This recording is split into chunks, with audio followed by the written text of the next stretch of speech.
everybody out there. This is Seto, and with my friend Will here today. He's a paleo player. I mean, a filthy paleo player, according to our locals. But without further ado, he'll get started. He plays a couple of cool techs in his deck. I've been watching him play it today, so I thought you guys would enjoy watching it. So enjoy, guys. Pretty good deck. Unfortunately, my tiebreakers were a little unfortunate today, but what are you gonna do? Can't win them all. True. So, doing it this way, as we see, we're teching these two cards in. Now, the reason I play this is, despite how many frogs I play in the deck, I sometimes don't manage to actually draw frogs at all. And one problem people have with this is like, oh, in 2 turns they kill you, but let's keep in mind what deck I'm playing. It's literally set for pass. Yeah. I can wait those 2 turns. And you can stall out long enough. Yeah, I can wait those 2 turns. My opponent probably cannot. Now, do you sometimes use it to search out maybe your side deck stuff? Depending on the matchup, if I have to see my side deck, then yes. If not, then I'll just search out Swap Frog and other text that you guys are about to see. Understand. And speaking of frogs, the main show. They're not all horror. Yeah, I'm poor. Scrub confirmed. It's 5. I can't blame him. 3 Swamp Frog, simple enough. You pitch Rodent Totem or any other frog, special, bury whatever combo piece you're missing. Sometimes I deliberately summon him just to bait out random stuff, and if they have it, great. If they don't, then it's like I know I'm just killing them that turn. So these guys are the standards. Mine is the 40-ish build. I'm playing 43 cards. I tried it at 40, it wasn't working, so at that point I just decided to add a couple more cards. And fun fact, I used to play 60 card decks, not in real life but on online. Those extra 3 to 5 cards, they sometimes matter. Understood. So 3 Doopy, 3 double rodent, 3 swap. The usual 8 to 9 suspects. Now you run these, which I don't see them all the time, actually. Yeah, now these frogs, a lot of people don't necessarily play them. They're somewhat in the mirror match, but against other decks they're actually pretty important. I cannot tell you how many Metal Foes players I go up against, and then it's like, wait, you can pop any one of my spells and traps, and you just see the look on their faces. It's actually hilarious. And if for whatever reason they decide to break through this thing, then you know you can just rank 2 with it. Flip-Flop Frog I like because it can be special summoned off of a Treat Toad, which obviously you play. What's his effect again? I haven't read his effect in a long time. I'm sorry. So the effect of Flip-Flop Frog, it's 2 simple effects. If this guy is ever on your board for whatever reason, you can flip him face down. That's an ignition effect. And then when he's flip face up, Flip-Flop Frog. Go figure. Okay. Yep. You bounce as many monsters equal to the number of frogs you control on your opponent's side of the board. So let's say for whatever reason you got Do, you got Swap, Do, and remember, Rodent Totem, we pretend he's a frog whenever he's on board. So if you have 2 to 3 frogs on board, you flip him, he counts himself. That is 3 to 4 monsters that get bounced back to the hand. So if they got a full pendulum field or board, you're just bouncing. It's non-targeting, so it's perfect. Oh yeah, it's actually good against your Cosmo matchup, and anybody who plays this deck knows a good Cosmo player has what it takes to just rip your deck apart. So yeah, that's very good. Because Dark Destroyer is such a fair card. So what about Poison Dart draw card here? Poison draw, simple enough. If this face-up card is sent to the grave for whatever reason, they Raigeki'd it, they ran it over a battle, you draw one. Simple random draw card. Sometimes people like to Castell this or go with Best Dweller, so you can just book a moon to thing, because it's like, I can't let you draw, and then it's like, cool, just play right into my back row. Fine by me, guys. So right there, that's 1, 2, 3, 4, 5, 6, 7, 8, 9. Is that all the frogs? 10, 11. So 11 frogs. Yeah, I might add more because sometimes I apparently don't see them, but that's okay. It happens. Some extra monsters, the one lava golem, I'm just going to explain this now because everyone asked. I can't always guarantee if I'm going first or not, and for some reason I managed to lose 60% of my dice rolls. My opponent wants to go off. I don't care that much about a normal summon Swamp Frog and special itself, so hey, you wanted to make double Logia? There, have a lolligo. That didn't happen today, but it happened a couple of weeks ago. That was funny for me, not them. Oh, and there's actually a pretty disgusting, cheesy, terrible OTK that wins me games that I don't deserve, that y'all guys will see later, involving this card. Double Gamma Seal, great going second, not so bad going first. Fun fact, since he is an Aqua, if he's ever dead in your hand, Trito can launch him so you can take cards. You want him back, Trito goes to grave, put him right back in your hand because he's a water monster. Recycle. And then I main to inside the other double D barrier because opening this plus Toad and Toad spitting out a Duke Frog, I don't care how they feel. 9 out of 10 that is game. Like I have actually had people just scoop to me and not even attempt to play whenever I've done that to them. And fun fact, just like Gamma Seal, if he's ever dead, launch him and put him right back. He's not as great going second, so he may or may not get cited out depending on your match. Okay, I got you. And now to the part where everyone loves, set 4 packs, or set 5 packs. Triple Book of Moon, real good against Zodiac players, pretty good against the dinosaurs, but make sure they don't have Meliosaurus in hand. If you watch the feature match, that card is disgustingly good against this deck. But if they don't have it, you just stop their plays cold, you whack their Chimbaras, you turn off Zodiacs, you put down Omegas because I'm still dealing with that. I would personally never run less than 3 of this. Maybe 2, but you better side the 3rd. 3 MSTs. Pendulum matchups are a thing, and if for whatever reason your opponent has a normal spell and trap, you can steal that. And then, this is actually something that I did against one of my opponents. He used mind control to try to take one of my guys. I launched Trito to take it so I could mind control his Falco. Yeah. And then I asked for a response to mind control. He didn't have one. I flipped this to destroy his mind control that I stole just to spring a Paleo from grave. So the 3rd one's hardly dead because you can always steal targets to make it live again. True. The best paleo trap in the deck. I don't even need to say too much about it. Now, most paleo players do not run more than 2, and that's only if they're doing the 60 card. I personally like 3 because for whatever reason, at 2 or 1, I never see this, and I want to have this in hand because it combos off of Opabenia, and it leads to just pushing all this damage and advantage, and it further accelerates that idiotic lava golem OTK that y'all are going to see. True. That makes sense with that one. I personally only play 1 of this. It's a very good card, but it's like I'm not playing all the breakthroughs and lost wins, so it's like I only want to see this once and twice. I do side the other one, but I'm only maining the 1. And then personally, if you wanted to make this 3, you could just go ahead and take these 2 out and make them copies, but I like running this. What this card does is that you target one face-up monster, either yours if you just want to waste it, or your opponent's. It cuts their attack and defense in half, so this can be used during the damage step. And it allows you to get over beaters, which your deck will struggle with. It's also a very amazing target to search off of Opabenia. That works. So you have Wabakus. Double Wabaku. I want to find one for the 3rd one, but that hasn't come up yet. I will tell you right now, I don't main the D-Barriers just because it's like there's only one matchup where I would care for that. That would be my Metaphos matchup, and even then I normally kill those, so I side them in. Okay, that works. double breakthrough skill comboed with the 1 loss wins. I sometimes go 2-1 or clearly 2-1. Depends on how I feel. I like breakthrough a little bit better just because normal summons can be relevant, but when I know they're extra deck happy, I just swap the pieces. So you just swap out your side deck for what you... Okay, gotcha.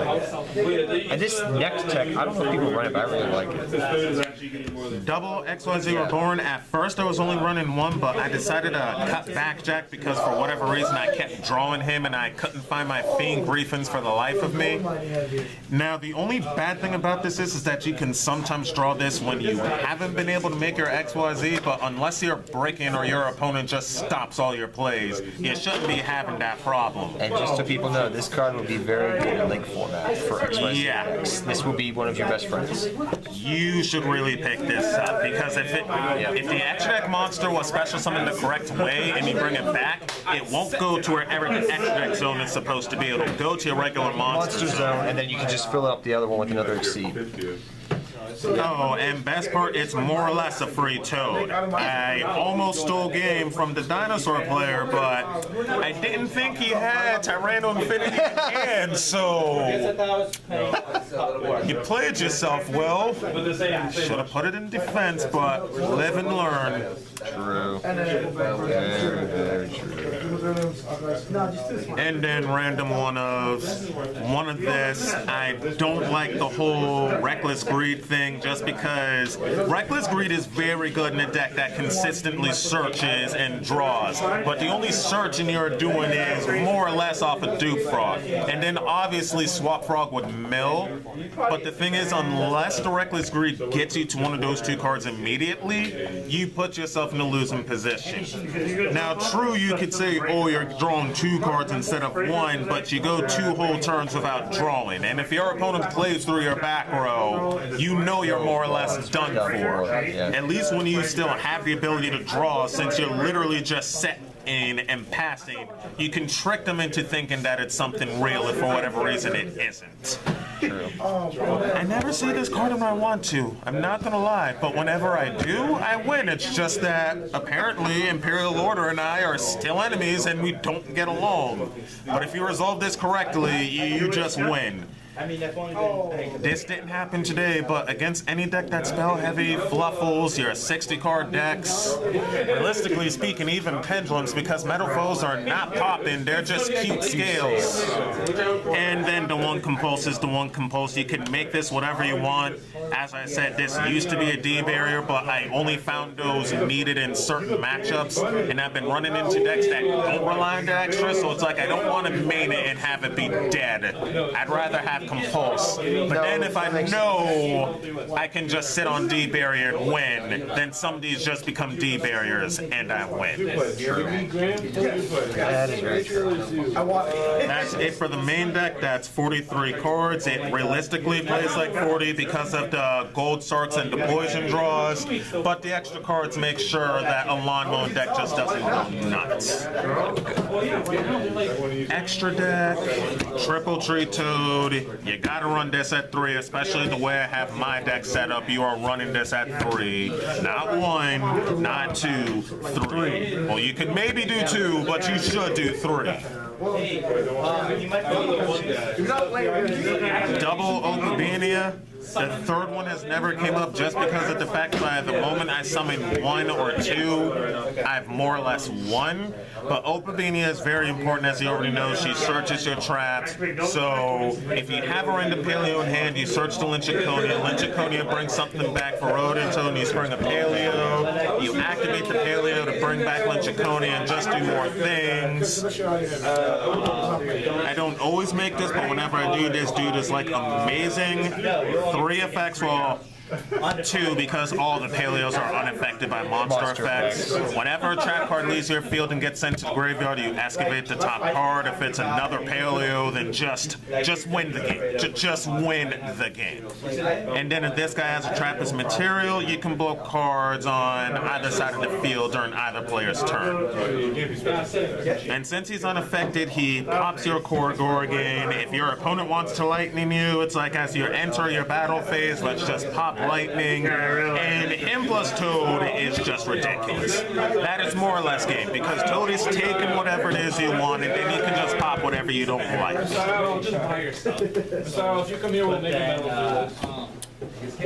I don't use this as much, but One Sky Cavalry, I can bounce stuff that I don't like in desperate situations. You don't really go into these guys, but because I play the double to triple barrier statues, you can make him. Hey, these guys almost never come up. He came up once because he boosts all water monsters by 500. But what he does, if he gets sent to the graveyard, that's the effect that you would use him for. He can special summon any one of your monsters, so free Toad. And his actual effect, if somebody attacks or you attack, detach, set opponent's monsters, lose 1,000. And eat graveyard effects. But as I said, he's just there for the boost 500. One number 45 Legos, as he's on the feature match, that came up and that almost got me the game, that can turn off face-up cards you don't want to deal with. This is pretty much why you don't care about Decree, because the moment they activated it, they don't kill you, especially if they're dumb enough to do it during your turn. I'm like, okay, spawn Paleo, get level 2, make him, turn off your Decree, are we done here? One Gotchi, this sometimes comes up. Still relevant in 2017. Surprisingly. Oh, and him plus Duke Frog, that's a 24 Duke Frog, and remember, you have to attack Duke Frog. How do you feel, Volflame? You're not cool anymore. We play this guy, shitty OTK. So why not? One of this dude, because I cannot stand ABC. So I guess that's for winter cherries? Yeah. Okay. And then the last two cards, we are about to show you the OTK we were talking about. Oh yeah, I saw this today. That was cute. So I did this once online, and I thought, oh, that's cute. And then it's like the more and more I did this in real life, I'm like, dude, this is broken, and I'm getting rewarded for it. So basically, we all know Tree Toad. He's a fair card. He can special summon monsters from the deck. Yep. So because he's allowed to special summon monsters from the deck, if you have him, you don't need your normal summon, so your opponent has 2 monsters. Fucking lava golem. Give me this. Get out of here. Lava golem. Lava golem them, you don't need your normal summon anymore because Tree Toad gave you a monster. You're going to get another level 2 off of either your Paleos or Rodent Toading. What's gonna happen? You can use any one of these of your rank 2s with Cat Shark, but the most common 2 is either going to be our friend Opabinia or the OG Gotchi. Don't run that card. Just run second Cat Shark. That comes up more. Gotchi wins games, especially in time. Man, but this guy's so adorable. Going out, my time to turn. No, yeah. So Opabinia, Cat Shark, you detach off a Cat Shark to double up on Toad. Rebuild the overlay network for our good friend Reggie because he loves that phrase. Oh my gosh. Make this, and because the Lava Golem is still on their side of the board, you attack with this guy, you take Lava Golem for yourself, smack 3K, smack 44. At the end of the turn, you have to give Lava Golem back to them, but they have less than 1,000. The last person I did this to, he was trying to stall, and I'm like, okay, draw Book of Moon, Forbidden Chalice, or Scoop, because you are less than 1,000 and he will burn you for 1,000. So Lava Golem finishes them off pretty much. Yeah, and the best part is, this combo, I don't want to say is completely impervious to strike, but it's near impervious just because if they had shit like strike or whatever relevant cards could have stopped you, you would have eaten them alive, or you would have had Paleos to just bring themselves back from grave and just do the combo all over again. That's true. Do you run Sky Cavalry? Yeah, I do run the Sky Cavalry. Oh, that's pretty good, yeah. It also combos with Sky Cavalry. So that's the main reason I like main deck and Lava Golem. If they force me to go second, I get rid of shit. If I'm going first and things are going my way, I get rewarded for shitty OTK, so why not? Yeah. But whenever I'm going first, he just gets sided out. Yeah, and the deck has a hard time and if it loses a die roll, so that's why he has it. Breaks boards. Breaks boards. Yeah. Oh, and fun fact, if you have Hallucinogen and you cut him in half and he can't run over Duke Frog, you can just keep stalling for time and burn them out slowly. By the way, Will wins like versus like zoo players. He wins versus like everybody in Northern Virginia with this shit. I don't think he loses with this deck, which is absurd. People joke he even wins the mirrors because of how absurd his attack choice with this is and Gamma Seal and.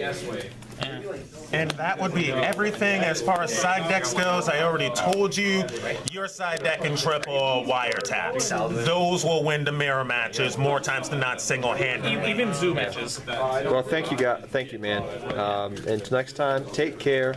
Have fun dueling. Good luck dueling. And we'll see you guys next time. Take care, everybody. Thanks, Will.